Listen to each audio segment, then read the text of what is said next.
Pumunta ka dito sa Saskatchewan, nag-hospital ka na. So, kumusta yung practice nila dito sa ICU compared sa practice natin sa ICU sa Philippines? And how is it being a med-surg nurse?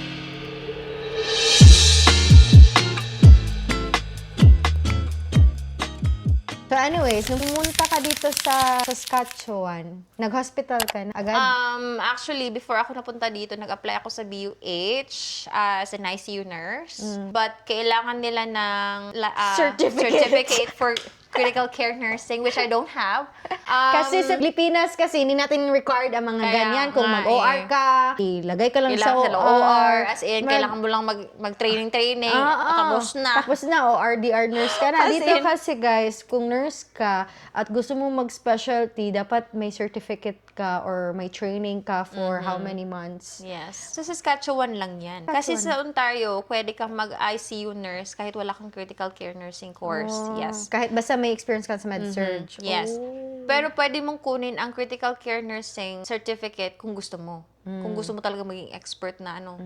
Yes. Pero may difference ba siya sa sahod? wala. Wala. So, gastos lang. Gastos lang, Day.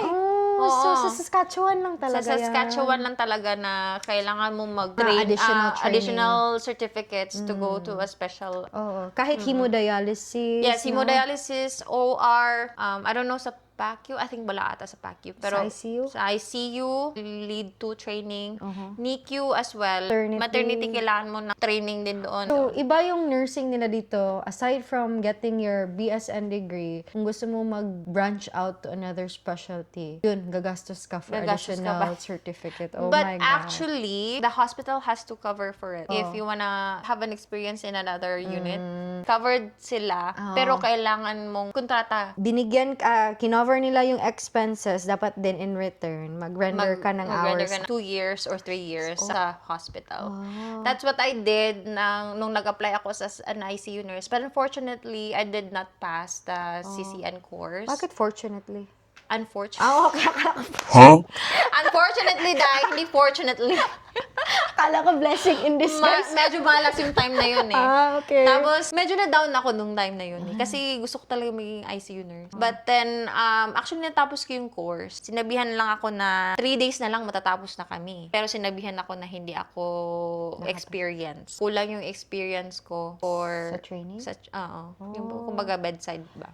Sa bedside. Kasi nasa Saskatoon kami noon eh, nag-ano kami, preceptorship kami. 3 weeks preceptorship or a month preceptorship. So, hindi ka pumasa sa training. Oo. Pumasa Pero siya. tinapos ko dahil. Pero covered pa rin siya. Bayad pa rin siya. Or even if hindi ka nakapasa. Actually, binabayaran ko. So kung hindi ka makapasa, ikaw yung magbabayad. Yeah. Pero pag nakapasa ka, babayaran ng hospital. Oo. Pero yun nga, magre-render ka ng 2 years experience. I mean, 2 years sa hospital. So, di ba, hindi ka nakapasa, kailangan mo pa rin mag-render ng 2 years? Hindi. Hindi. Hindi mo Wala ka na. Goodbye ka na. Goodbye ka na. Oh, magkano din yun? Yung additional training Magkano mo? ba yun? 15? 15? Oh my God! Diyos ko, Lord! Oo, Day. So, Hala! kasi kasali yung bi-weekly paycheck ko. So, may bi-weekly paycheck din pa rin ako nung time na yun na nagtitraining ako for 3 months sa Saskatoon. Yes. Whew! I know. Diyos ko. Yeah. But at and least na lang is, lang to charge to experience. charge to na lang. experience na. Diba, may 50K na incentive tayo. Hindi ko nakuha yan. Dahil hindi ka nakapasa. Yes. Hindi, Yun ang sa kontrata eh. Yung, di ba, may form tayo na finifill up dapat for within that. 3 years.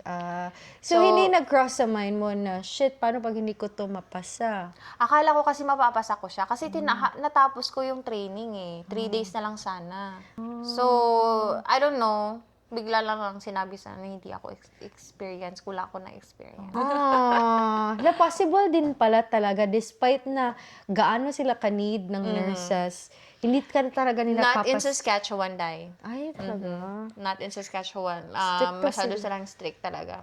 When it Kahit comes to- na kahit na may experience ka pa sa Pinas, kapag hindi mo alam ang floor, goodbye. Oo, as in, maano ko Yes. yan, parang proven and tested yan. Talagang ano mo talaga yung sarili mo, i-showcase mo talaga yung Yes. sarili mo na Kailangan kaya mo. confident ka. Kaya mo, oo. Totoo yan, guys. Sa Saskatchewan lang pala yun. I don't know. Sa Ontario, masyadong...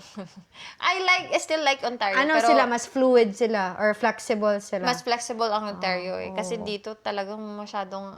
I'm proud na nga eh, na nakapagtrabaho ako sa ospital. Oo, true. Kasi ano talaga, masyadong matatalino ang mga tao doon eh. Sa BUH. Oo. Parang grabe, no? Grabe As yung in, nurse, yung oo. ano nila dito, training nila dito as a nurse na Very, which is ma-understand mo na this time na bakit required yung English, Yes. bakit required yung mga ganyan.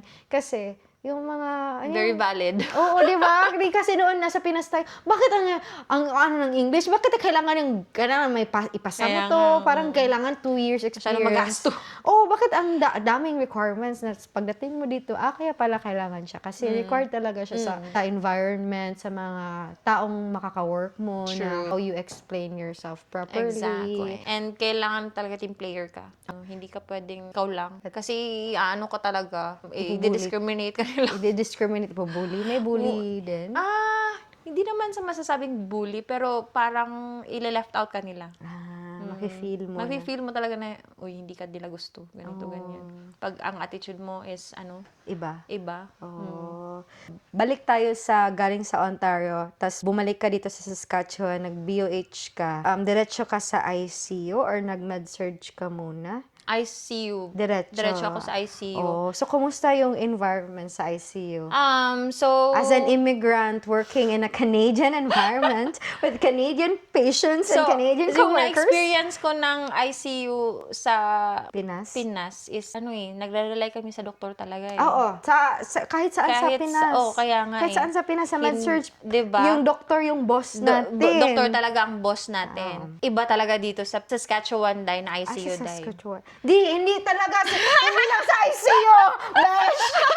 Hindi, what I mean is kahit sa ang lupalop ng Canada, iba talaga. Kasi ang nurses yung boss eh. Oo. Hindi lang sa hospital, kahit sa psych. Ganyan din yung environment nila. Yes. Hindi boss ang doktor. Yeah. Dapat ikaw True. mismo mag-suggest. Tinatanong ka pa talaga, what do you think? Yes. Ganun. Oo. Dapat may masasabi ka anong nangyari sa patient mo. Bakit kailangan ng doktor? Kasi ganito yung levels niya. Dapat mo anuhin. Ikaw Pero, yung magsasuggest. As in. Pero dahil may isa akong doktor na hindi talaga gusto ko siya, pero nakakaano. Anong Kasi- lahi ng doktor na to?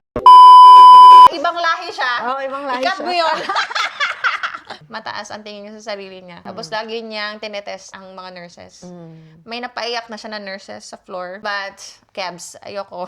Ayoko umiyak. Oo, true. Pero hindi ba, tinest na talaga yung patients ko eh. Ang dami yung tinanong sa akin. Parang feeling na, ang bobo mo. ang bobo. Pero, ginawa niya na yun sa lahat ng nurses sa floor. Oo. So, kumusta yung practice nila dito sa ICU compared sa practice natin sa ICU sa Pilipinas?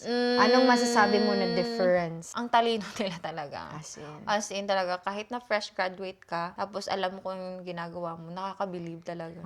Oo, ang galing nilang tingnan. May Proactive sila eh. Oo, talaga super. Tapos yung yung orientator ko dati sa ICU, 10 years na siya dyan. Pero grabe, as in, ang talino niya. Ang dami nilang alam talaga. Compared sa ICU sa Pilipinas, paano mo masasabi na matalino yung Kasi ICU dito? yung doktor nga, nagre-rely sa mga nurses. Hindi the other way around. The other way around. Sa Pilipinas, ikaw nagde-depend sa doctor. Kung Yes. ano yung suggestion ng doctor, yun yung gagawin Yun mo. ang gagawin talaga. Dito, Kahit na mag-suggest ka, hindi pa rin Hindi. pakikinggan. Tatapon yung chat sige. sa'yo. Ikaw ba, doktor? Doktor Ikaw ba, ka? doktor? Doktor ka? Uy, na-experience ko yan. Kaya tahimik ka na lang, Oh, dad. kahit mali, okay, Ang fine. ano mo lang talaga is mag-monitor. Yun lang ang Oo, trabaho mo. sa atin. Pero Oo. dito, dapat parang doctor level yun. Oo. Nung... Excuse me? Sa ICU, ako dati dyan sa BUH. 3 beds lang sila, ha? Ano yung ratio? To 1:1. Wow. Yes. Pero hindi talaga may iwasan pag Understaffed. 2:3. 2 nurses in 3 patients. Pero mostly 1:1 talaga sila doon. But sa Pilipinas, ano yung patient ratio? Dahil, ikaw lang mag-isa sa floor, dahil. Diba? Pero ang nakakatulong lang doon kasi talaga yung mga aids. So, yung mga aids yung nagba-vital signs. Pero pag sa ICU, nung nasa ICU ako doon, masyadong Sa maliit Pinas. siya na private hospital eh. Bale, meron kaming med nurse and then meron kaming like sa floor nurse. Oo. Ganun naman talaga, di ba? May parang behind sa desk. Siya yung ng mga Sa doctor's medications. orders. Medications, And di ba? Siya yung magpe-prepare. magpe-prepare. Kasi nakaganyan niya, di ba? Naka-sealed siya. May own aparador. Tapos lalabas na lang yung meds na kailangan mo. True. Tapos may charge nurse. May charge and may nurse. floor nurse. Yun yung setup sa Pilipinas. Yes. Ewan ko lang ngayon. But, Yan yung may tawag dyan eh. Yan yung primary nursing natin sa Pilipinas. Dito kasi, ikaw lahat. Ikaw lang. As in, magpapaligo, mag-pericare, lahat, vital signs. Ay, nako talaga naman. Pag sa small town na hospital, masyadong Ikaw busy. hands-on. Oo, kasi ikaw talaga lahat eh. Ang na-experience ko lang doon sa Ontario kasi stroke rehab, pag RN ka, ikaw ang first nurse responder pag may na-stroke. One time, na-experience ko one shift during the day. Sunod-sunod ang na-stroke, day. May 5 ako. May balat ka ba sa puwet? Dahil December yun kasi, 'di ba nga maraming kainan. December, January. Oh. As in, so nung one time na yun na nag 12-hour shift ako, sunod-sunod na stroke patients. As in, so ako lang yung nurse sa floor. RN sa floor. The rest is LPNs na. Binigay ko yung mga pasyente ko sa kanila. So, delegate ko sa kanila kasi nga may dadating na mga stroke na patient. So, yun. Kasi ikaw ang mag-assess. And lang ang assessment ng stroke is 1 hour. More or less. Kaya, nung time na yun is parang ako na namatay. Na-experience kong, parang nakita ko si Jesus.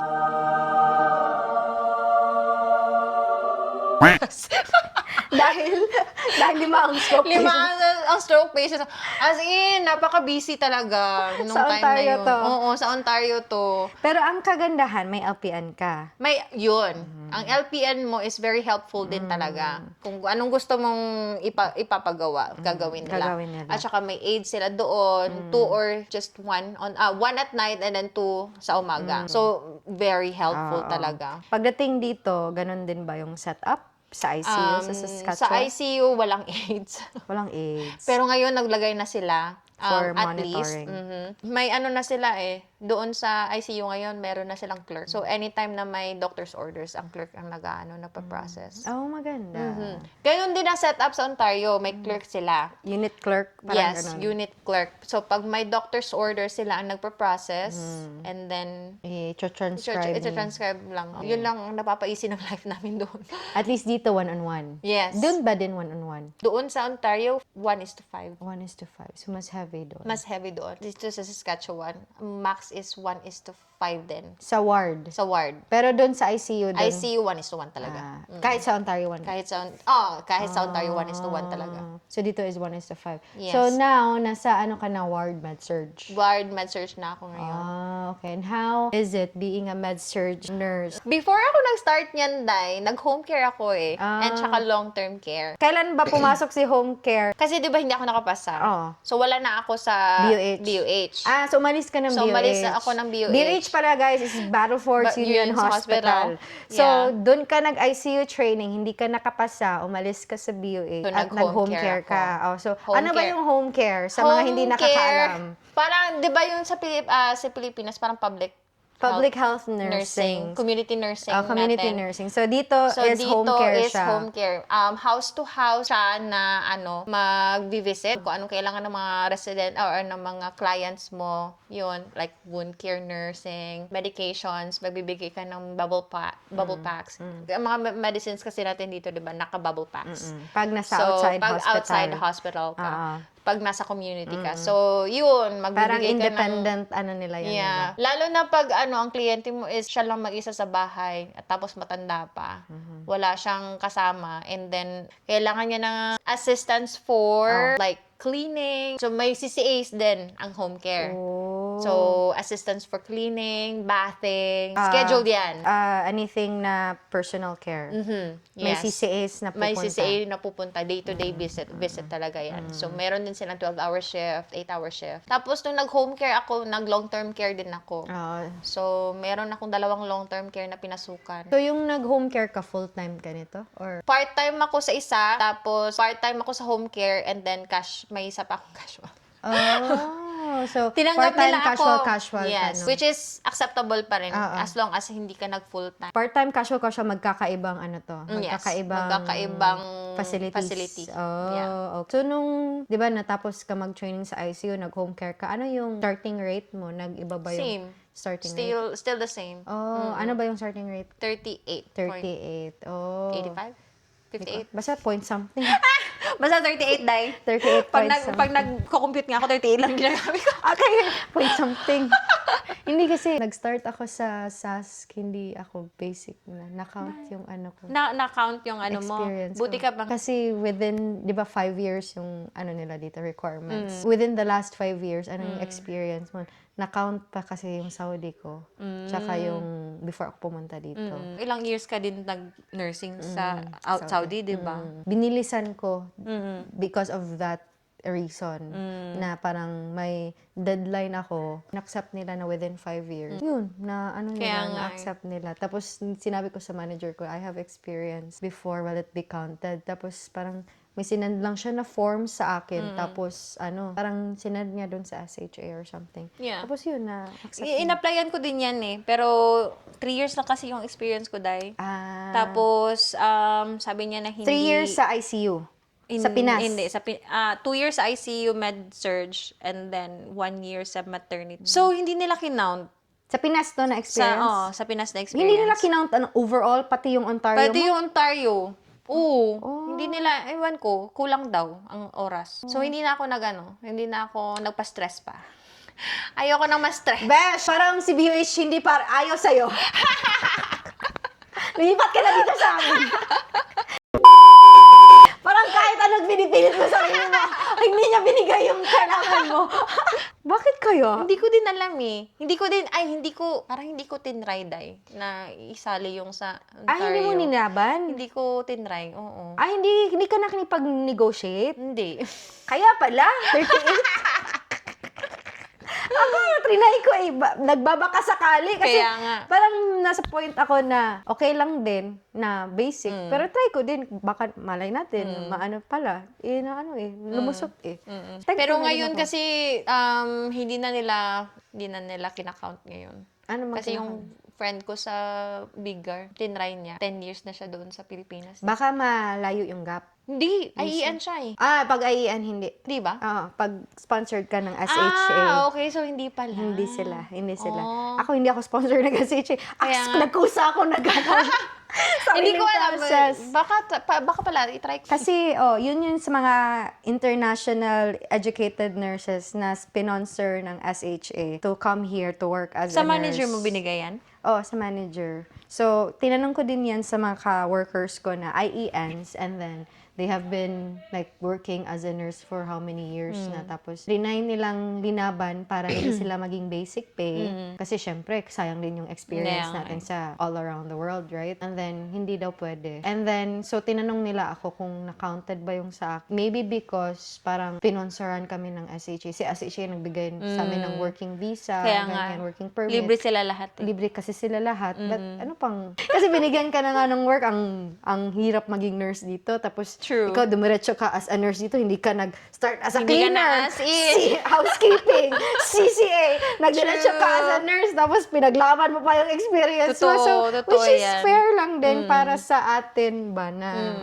we started from the bottom. Yeah, and now we're here. Char! Pero hindi ko pa talaga, try ko nga yan. Try mo, maybe Pero it's sa not too late. manager mo binigay. Maybe it's not too late. Kasi masyadong hindi approachable yung manager. Sige. Maybe it's not too late. Maybe it's a sign, Besh, na lumipat ka na ng facility. Oh my God! So, I don't know. I'm still thinking kung magta-travel nursing ako. Kasi gusto ko talaga mag-travel nursing. Kasi gusto ko din talagang bayaran, yung ako na lang magbayad ng CCN course ko. Critical care nursing. Mura lang, 3,000. Tapos yung binayaran ko, 15K. Ayun yung binabayaran mo now. 15K ang hingi niya. Binisnes ka pa niya. True. Ay, wala, no? Wala, hindi ko alam yan. Ngayon alam mo na. Alam ko na. Buti na lang talaga hindi ako parang lang ako, step by step. Medyo nag-ano din kasi ako, confident din ako nung time na yun. Akala ko papasa ako. Hindi din pala. So, parang inanuhan ako ni Lord. Kalma lang. Binigyan ako ng Sign, kalma ka lang. binigyan ako ng challenge. Oo, kalma ka lang. Hala, no? Ang laki, no? Lang. Times 5. From 3,000. Tapos 15K. Oh my gosh. Diba? Kasi nga yung paycheck ko, ng bi-weekly paycheck ko, silang nagbabayad. So Kasali now, yun. happy ka na nasa med-surg ka? Happy ako na nasa med-surg. In fairness, the people there, the staff are really helpful. And they... Ano yung population mo? Med-surg kahit Nigeria, Yeah. Ano na adult. doon eh? Anong tawag niyan? Mixed na. May pedya din. Oh. Neonate. Oh? Yes. Anong tawag? Wala tayong NICU, di ba? Unless na lang kung hindi talaga ng NICU, kailangan mong ipadala sa Saskatoon. Pero dyan sa BUH, maternity nga eh, tumatanggap ng mga internal med na pasyente. So, iba-ibang population na Yes, talaga Day. yung patient. Oh my God. Pag wala ng vacant sa 3rd North, which is yun talaga acute ward, bababa talaga sa 2nd West and 2 East. Yun yung 2 East is yung maternity and then yun sa amin yung med-surg. Masyadong ma-experience mo lahat. So, gusto mo naman, okay ka naman. Okay naman, at least, alam mo yun, may experience ka Yung mga din. skills, na-update yung skills mo. Yes. Eh, galing ka from ICU, tapos nag-med-surg ka. Med-surg. Bago, malaking adjustment ba yun? Hindi naman. Hindi naman. Kasi parang natutunan ko din yan.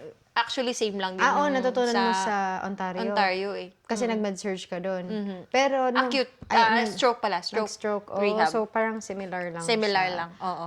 Pero more on rehabilitation doon sa Ontario kasi yun nga, pag na-stroke ka, diretso rehab. Same lang, in fairness. Pero kasi dyan sa med-surg, more on parang acute care na rin siya. So parang na-experience ko din yung acute care, which is good. Kumusta naman yung mga patients mo?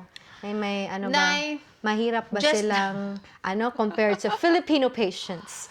Sa mga Oo, SOs Day. ba? May mga mahirap ganun din ba? dahil medyo mababase mo talaga sa race. May Yes. mga, kahit sasabihin nila na Canadians are not race, may talaga, subtle races. Yes. Are you And- referring to the patients or co-workers? Patients. Patients. Yes. Bakit? Ano yung share mo na, nasasabi mo na parang may racial discrimination? Kasi pa rin? lalo-lalo na yung may certain race talaga na ayaw yung mga Filipinos. Talaga ba? Yes. Kasi parang may one time kasi na ako yung nag-asikaso doon sa isang pasyente na yun, that certain patient. Medyo siya, hindi niya ako pinapansin. Cranky siya sa'yo. Yeah. And very minimal lang yung Interaction. namin. Pag kung ano yung question ko, wala nang isang sagot lang. Oh. Oo, wala nang ibang explanation. Unlike yung isa kong Kasama na puti, siya yung nag-asikaso next. Ang dami niya ang dami yung nasagap Chika. ng mga chika. Paano mo nalaman na ganun yung difference? 3 kami na Pinoy doon. Pero mostly, ang mga pasyente ko doon is mababait talaga. Especially yung mga next of kins nila. And mostly, ang mga patients ko doon is, kung hindi alcohol withdrawal, delirium tremens, Pasyente namin. addiction, oh my God. Talaga no? As Nakabase in, oo. na patient ang ma-receive. Mostly, withdrawal. Hindi ka nababurnt out na nasa med-surg unit ka? Or did you enjoy it? I enjoyed it dahil sa mga workmates ko. Ah. Masyado silang helpful talaga. Oh. Kung anong kailangan mo, pag may admission ka, tinutulungan ka. Kung hindi mo alam, tinuturuan Hindi, ka? yes. Tinuturuan. Ask ka lang. Hindi ka nila dinidiscriminate in fairness. May may na-experience ka din na racist in between co-workers, mga ganyan? No, in fairness. Wala. So far, since nag-work ka as a nurse sa Pilipinas and dito sa Canada, anong masasabi mong difference? Mas toxic ba yung kind of nursing environment natin sa Pilipinas when it comes to the environment? Actually, fair lang. For me, kasi when it comes to workload, mas Fair dito. mas fair dito. Kasi doon, di ba, you'll be taking care like 30 patients and then it's just you. Wala kang LPN, Wala walang kang CCAs. LPN, wala kang CCA.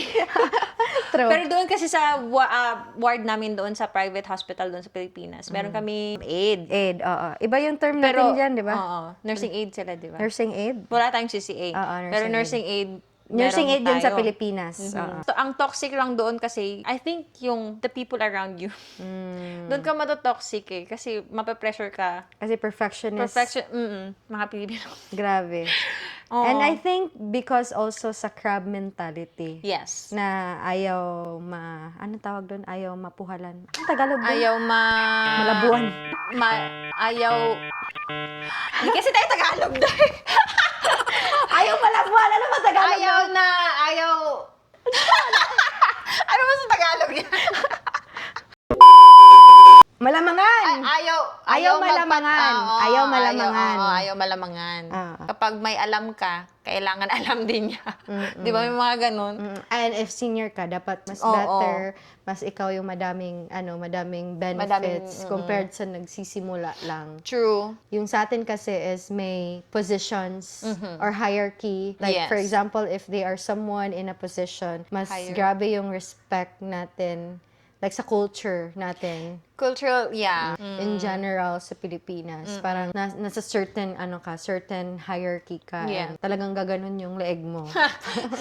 Titilt. Titilt talaga yung leeg mo.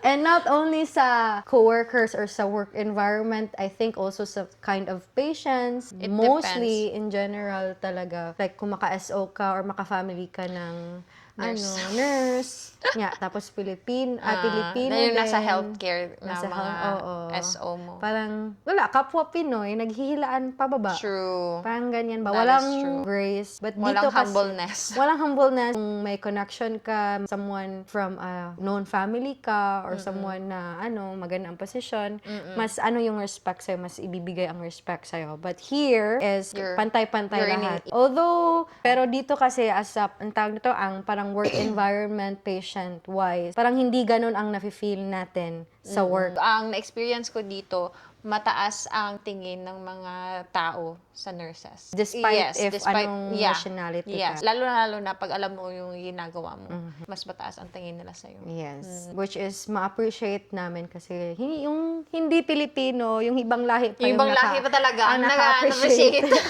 Diba? True, And of course, sahod-wise, parang, diba, yung sahod dito, like, makabili ka ng bahay, makabili ka ng mga luho mo, Yes. like, mga basic necessities, yung sahod mo is, parang may sobra pa, be able to, live a livable life. Compared sa Pilipinas kasi, na, yun lang yung sahod mo, kakarampot lang yung sahod mo, Good tapos, for one day. tapos hindi mo pa mabayaran yung bills, magkakautang-utang ka pa. Yung wage kasi natin sa Pilipinas is hindi siya livable.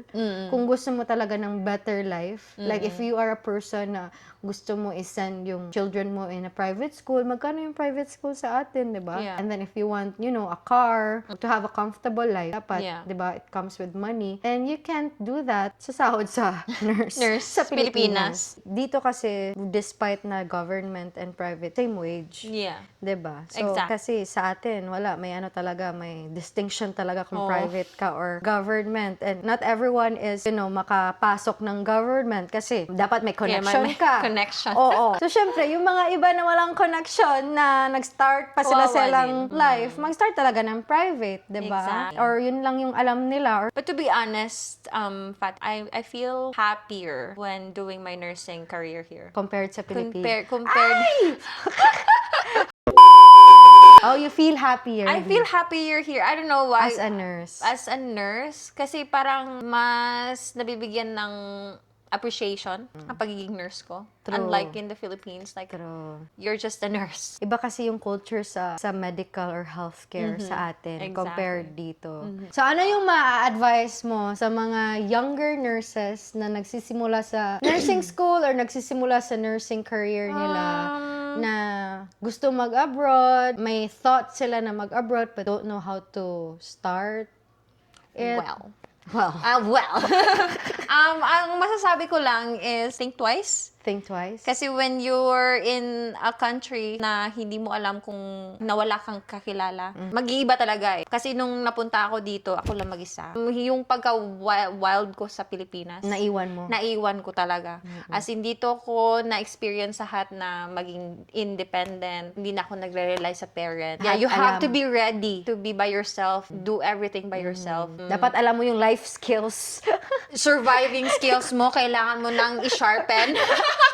So, kung hindi ka man, nagluluto sa bahay, naglinis na bahay, Yung survival skills mo talaga, Oh, as in, dapat i-practice kailangan mo mo na. nang I-practice sa Pinas. pag-isipan mo muna, kaya ko ba to? Kaya ko ba magluto? Kaya ko ba maglinis na mag-isa? kaya ko ba mag-itlog lang for everyday?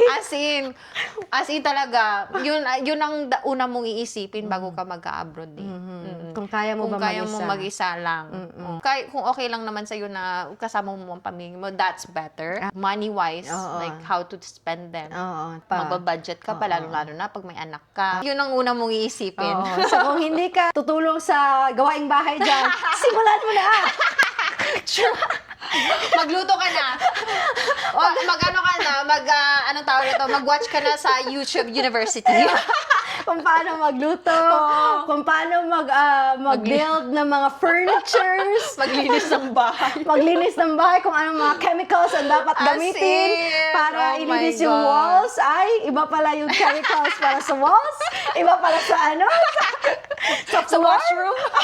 Kung gusto nila mag-move dito sa Canada, sa mga aspirant nurses, ano maa-advise mo sa kanila? Is it a good time? Kasi meron yung program na IENs. So that's the easiest pathway for nurses. But if not, kung hindi sila maka-undergo ng IEN. So ang masasabi ko lang sa mga gusto mag-abroad is be patient. Just try to be humble when you're starting. Kasi kung nasa Pilipinas ka, 'di ba, kung as a nurse ka, parang mataas na rin ang tingin mo sa sarili mo kasi Pero hindi pala. Pero yeah. Ang liit pa pala. Ang liit Hindi pa lang pala ito. Pagdating mo dito, kailangan mo talaga mag-start sa bottom. Kailangan mo maging patient, Dapat kailangan mo ma-accept mo sa sarili mo na hindi mo kaya alam lahat. Hindi mo makukuha lahat in a easiest way. Dapat So, pagdaanan kailangan mo. mo talagang pagdusahan. Pagdusahan at pagdaanan. Yes. Right? Dapat from the beginning, from zero, and then Yeah. you'll work your way up. Kung gusto mo maging IEN, well, lucky you. Oo, kasi pagdating mo dito, nurse ka na agad. Pero kung ibang pathway ang tatahakin mo, like us, na student visa, ako kung my husband, and then I didn't work as a nurse right away, I have Yeah. to start somewhere. Ay, syempre, the cost of living here is very cheap. Sarcasm. So, no, bills don't care how you feel.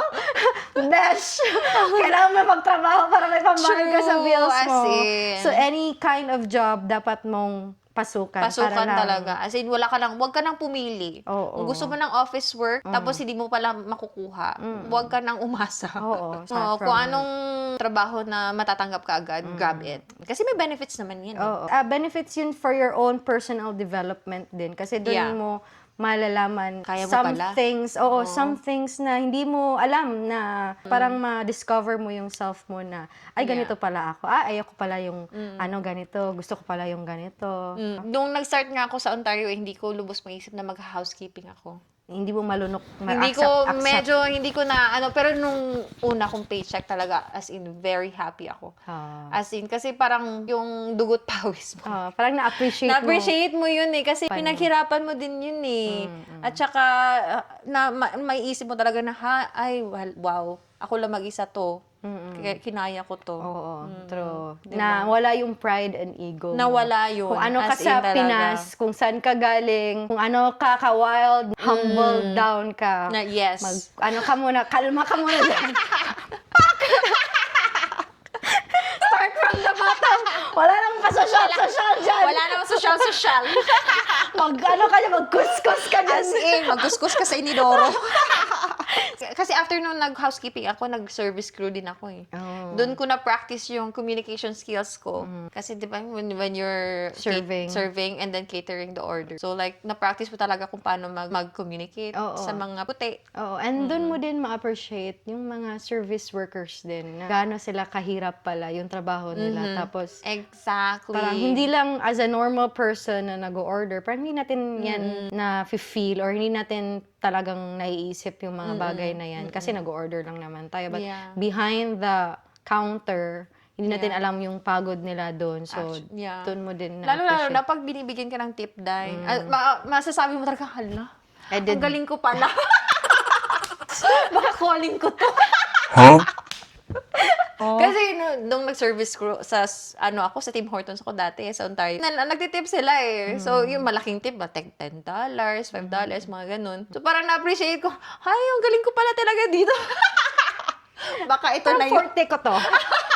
Diba? Nurses naman na walang budget, kaya nag-student visa ka, ano yung maa-advise mo kung Gusto nila mag-abroad? gusto nila mag-abroad but they don't have the means, they don't have the connections? I mean, I'm so sorry ha, pero kung wala ka, kailangan mo talaga ng pera eh. Oo. Kung uutang ka man sa bangko, well, kailangan mo ding bayaran yan. Oo, true. But if you're really aspiring to be a nurse here or somewhere abroad, Then you have to start somewhere. you Para have to, like, yeah. I mean, go find a way to be able to be able afford. to afford it. Yeah. Kasi yung process kasi sa pagiging nurse dito sa malamig na area, hindi siya cheap. IELTS pa lang. Super. Super. Hindi siya madali. Oo. Talagang, mag-ipon ka muna Oh, talaga. it comes with money. Oo. Pero yung may parents ka na willing Support mag-support sa'yo. then go ahead. Then go. Yeah. So if you are from the Philippines and then gusto mo mag-US, mag-Canada, mag-UK, tapos wala kang pera kasi magkano lang yung sahod sa Pilipinas, tapos True. may mga responsibilities ka pa sa Pilipinas, then para sa akin, mag-start ka somewhere na hindi required masyado yung madaming gastusin. Yeah. Like for example, Middle East or UAE, sa Dubai, sa Qatar, yun may yung But I stepping stone. Yeah. I think some countries like what do you call that? Sa UK ata and sa US, meron silang green card. But it's a long process. It's a long You have to process. wait for like years. I have a friend that just started in the US. Bali 2 years na siya doon. Pero nag-wait pa siya ng mga 5 years na before Oo. pa siya See? nakapunta And imagine, doon. di ba may requirement sila na dapat nasa med-surg ka Yes. for For how long? recent. And imagine, sahod sa Pilipinas and you're stuck there for 5 years Yeah, para exactly. lang makapag-US ka. So, which is, pick your battles na Yeah. lang. No, kung gusto mo Kaya nga, maghirap sa kailangan Pilipinas, mong maging patient talaga eh. oo. May means ka na magstay sa Pilipinas while waiting for your chance sa US or dito sa Canada, then go ahead. But if wala, para sa akin, never ako nag-ask ng anything from my parents. I did You it did on it my on your own. Talaga ako ng way para ma-afford ko yung mga processes to be here to afford Yeah. to become a nurse dito sa Exactly. Canada. And hindi naman yun, yung parang stepping stone mo lang yun. Kasi, to be honest, wala talaga pag Pilipinas, wala talaga. Especially if you have talagang family. We have kids to support, we have parents. Sahod mo, enough lang sa, siguro, pamilya mo. sa pamilya, kulang pa nga minsan. Baka kulang pa nga. Oh, 'di ba? So, parang yun talaga yung best way if wala kang pera. But if may pera ka, go ahead. And I feel like hindi lang naman yung US, Canada, New Zealand or UK yung end game.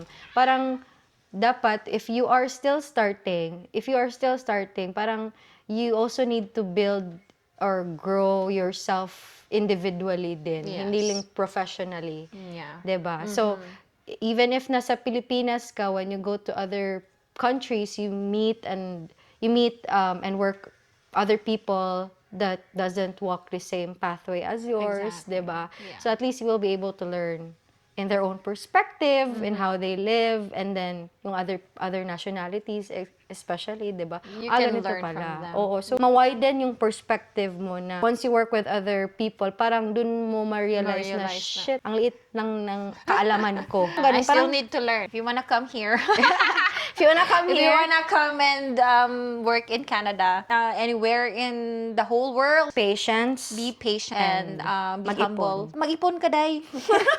mag-ipon ka talaga. Start ka na mag-ipon. Mag-ipon ka din ng experience kasi Yes. experience talaga yung bala mo. Oo, yun ang first mo na alas. Educate. Grow by experience. Oo, Yeah. tama. So, yun.